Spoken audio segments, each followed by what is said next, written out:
எங்கள் அம்மா ஃபோன் பண்ணி வர சொல்லியிருந்தாங்க. அப்புறம் வீட்டுக்கு போனால் ஒரு டிஃபன் பாக்ஸு கையில் கொடுத்து ஓப்பன் பண்ண சொன்னாங்க. பண்ணி பார்த்தா ஃபுல்லாக நெய். இது வந்து அம்மா செஞ்ச மணல் மணலான நெய் தான். ஒரிஜினலாக வந்து அவங்க பால் கறந்து அதுலேருந்து ரெடி பண்ண நெய் தான். அம்மா வந்து தயிர் நெய் வேணாலும் சூப்பராக ரெடி பண்ணுவாங்க. அது எவ்வளோ மணல் மணலாக இருக்குதுன்னு பாருங்களேன். ஃப்ரிட்ஜில் வச்சுருக்காங்க போல், நல்லா கட்டி இருக்குது. இதை நம்ம அப்படியே கொஞ்சம் மெல்ட் பண்ணோன்னா அவ்வளோதான், பியூரான நெய். இதை எடுத்துகிட்டு போகிறதுக்கு தான் வர சொல்லியிருந்தாங்க போல் இருக்குது. சொல்லப்போனால் எனக்கு வந்து நெய் சுத்தமாக பிடிக்காது. ஆனால் பார்க்குறதுக்கு வந்து நல்லா இருந்துச்சு. என்னை தவிர எங்கள் வீட்டில் வந்து ஹஸ்பண்டு பசங்க எல்லாம் நெய் நல்லா சாப்பிடுவாங்க. எனக்கு மட்டும் சுத்தமாக பிடிக்காது.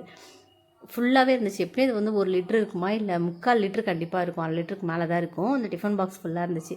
அப்படியே சரி அதையும் எடுத்துகிட்டு சரி நான் கிளம்புறோமான்னு சொன்னேன். அப்புறம் பார்த்திங்கன்னா இன்னும் வந்து நெய் போக மிச்சம் வெண்ணெய் வேறு எடுத்து வச்சுருந்தாங்க. மோர்லேருந்து தான் வந்து வெண்ணெய் எடுப்பாங்க. சிலிப்பிட்டு இதான் வந்து ஒரிஜினலாக வெண்ணெய். நிறைய பேருக்கு வெண்ணெய் எப்படி எடுக்குதுன்னு தெரியாதுல்ல. நான் ஒரு டைம் வந்து அம்மா எடுக்கும்போது நான் காட்டுறேன். இன்றைக்கி வந்து எடுத்து வச்சுருந்தாங்க. காலையில் டைமில் தான் வந்து திரண்டு வரும்னு சொன்னாங்க. அது அப்படியே நல்லா பார்க்குறதுக்கு அது ஒரு பக்கம் நல்லா ரொம்ப வலுவலுன்னு இருந்துச்சு. இந்த வெண்ணெயை பார்த்தோன்னே எனக்கு வந்து ஆஞ்சநேயர் தான் ஞாபகத்துக்கு வராரு.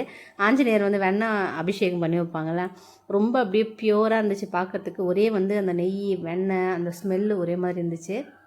அப்புறம் சரி இது போதும்னு கிளம்புறேன். பார்த்தா எடுத்துகிட்டு வந்து வாத்து முட்டை இருக்குமா, அதையும் எடுத்துகிட்டு போகும்னு சொன்னாங்க. நான் எங்கள் அம்மா வீட்டுக்கு போனால் என்னென்னலாம் இருக்கோ அது எல்லாத்தையும் வந்து எனக்கு பேக் பண்ணி கொடுப்பாங்க. நான் வேணான்னு சொன்னாலும் சரி விட மாட்டாங்க. அப்புறம் அப்பா வந்து மாங்காய் அறுத்துருந்தார். இதையும் எடுத்துகிட்டு போமா, நாங்கள் இதெல்லாம் என்னால் எடுத்துகிட்டு போக முடியாது.